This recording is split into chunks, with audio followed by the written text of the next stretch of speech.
going to be making a cute little pinwheel block. We're going to make 2 of them. To make a 5-inch finished pinwheel block, you're going to need to start with 2 squares. Both of these are cut at 7 1/4 inches.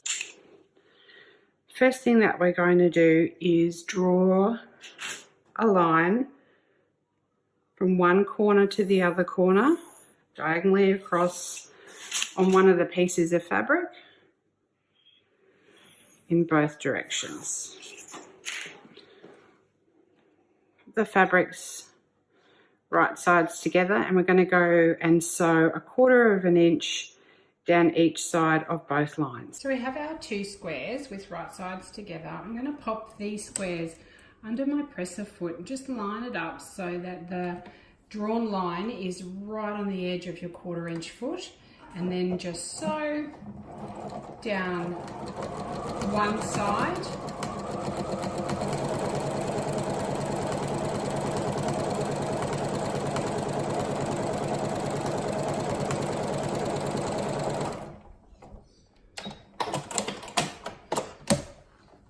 spin it around, do exactly the same thing, line that presser foot up on right on the drawn line, and then sew down the other side.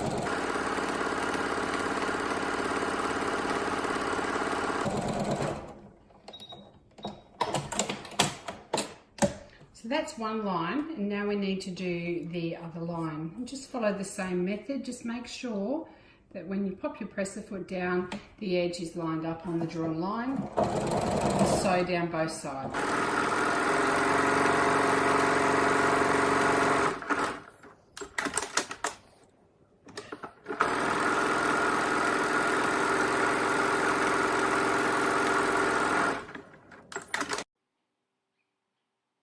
With my rotary cutter and ruler, I'm going to cut the block in half vertically,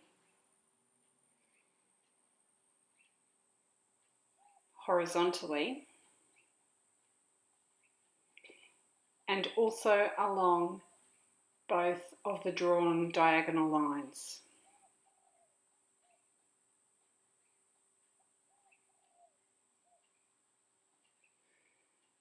That'll give you 8 cute little half square triangles, which you can go ahead and press to the dark side.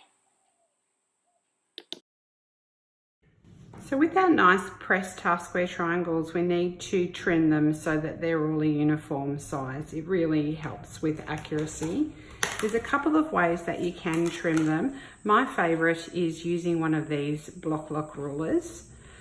It has a little grooved edge which just sits right on that closed seam, so that makes it super easy to trim 2 sides. Flip it over and trim the other 2 sides so that you've got a lovely little 3-inch square. They're well worth getting if you can find one at your local quilt shop. If you don't have a block lock ruler, then you just need a ruler, any quilter's ruler that has a 45-degree angle on it. Pop that angle right on that sewn line. Trim 2 sides.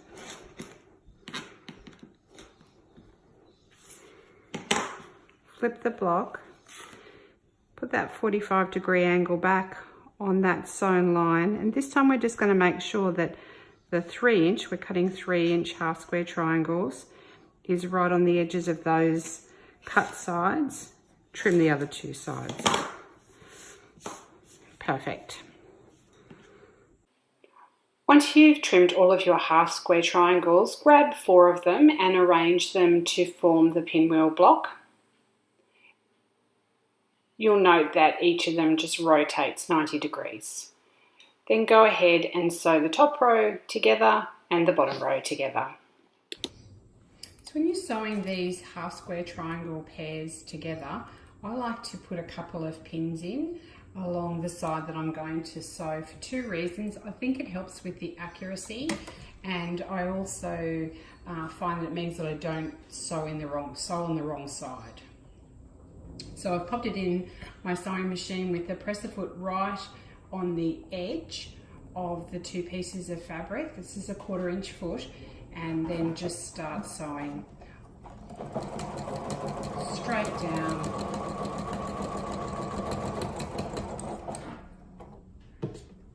And then do the same with the second set of half square triangles.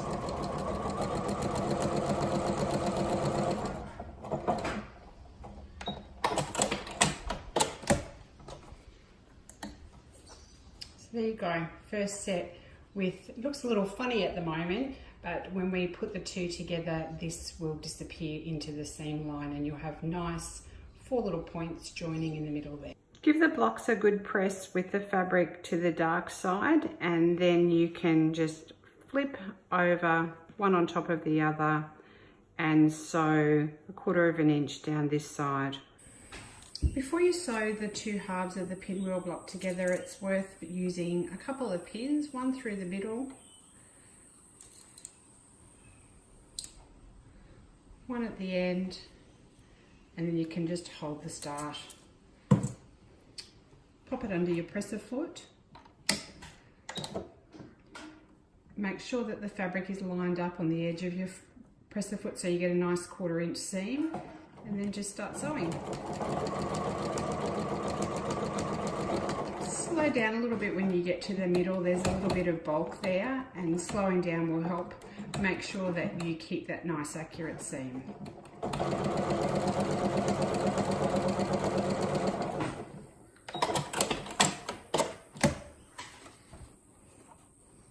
One little pinwheel block. So there you go, one complete pinwheel block ready to be sewn into a quilt.